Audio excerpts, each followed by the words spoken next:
I never liked the dark. Even now, at 32, I sleep with a faint light leaking from the hallway. People think that's childish, but they don't know what the dark means to me. It isn't emptiness. It isn't silence. It's a memory, and memory has a sound, like old wood shifting under footsteps that shouldn't be there sometimes. When the house settles at night, I swear I can still smell the damp walls, the iron in the air. It takes me back to that basement, to her voice. For this reason I still wake up shaking. I never liked the dark. You ever wonder what shapes a person's fears? Most people blame movies or nightmares. For me, it was real. My mother used to say the world outside was dangerous, that people would hurt me if they knew what I'd done. But I was 6. I didn't even know what done meant. We lived on the edge of town, in a house too old to belong to anyone anymore. Dad was gone before I was born, or so she said. She didn't talk much, and when she did, her words came out soft, rehearsed like she was reading from a script someone forced her to memorize. Every night, before the sun disappeared, she'd whisper, "Time to go downstairs, sweetheart. You know the rules." And I obey, because children always think their mothers are right. The basement wasn't huge, just one room with a concrete floor, a small cot, and a single light bulb that flickered whenever she turned it on. Sometimes she'd leave it off for hours. I remember the smell of dirt and mildew, the sound of dripping water, and the soft creak of the door as she locked it from the outside. "Mama," I'd whisper, "can I come out now?" No answer, just silence.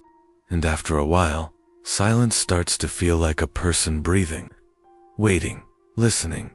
At first I thought she did it to punish me, but one night, I asked her why.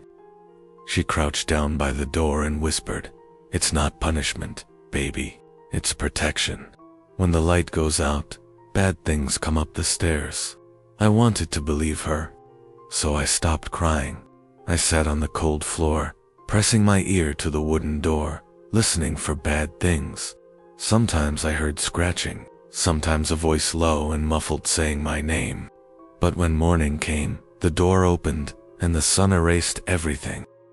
This went on for months, maybe years. Time didn't work right down there. I'd wake up to a tray of food, cold and untouched, and the bulb still buzzing above me. One morning I asked her, "What do the bad things want?" She looked at me with eyes so tired they didn't seem to see me. "They want to take what isn't theirs," she said, "and I won't let them. You're safe with me." But I wasn't safe. Not really. Sometimes, when she opened the door, there'd be bruises on her arms, long finger-shaped marks she'd try to hide. And once, when I touched her wrist, she flinched like I'd burned her.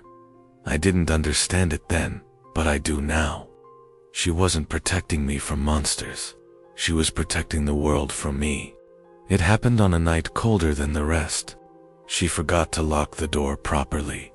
The latch clicked but didn't catch. I remember staring at it for hours before I finally pushed it open. Upstairs, the house smelled different, not of dust and damp, but of iron. There was a trail on the floor, red and dry. It led to a room. I found her sitting by the window, whispering to no one. When she saw me, her face twisted. Not angry, not scared of anything else. "You weren't supposed to come out," she said. "Not yet." Her hands shook as she reached for me, but she stopped halfway, like she was afraid to touch me. "Mama, I'm hungry," I said. That's when she started crying. Not the loud kind, the soft, broken kind that sounds like air escaping from a dying thing.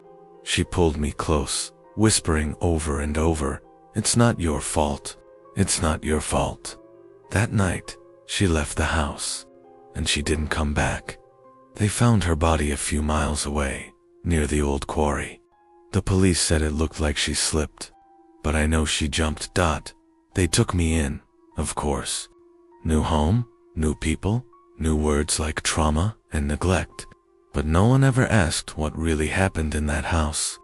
No one asked what I heard whispering through the basement door. Sometimes, When I close my eyes, I still see her shadow at the top of the stairs. I still hear her voice saying, "You have to stay down there, sweetheart. It's for your own good." And lately, when the lights go out, I swear I hear someone else whisper it too.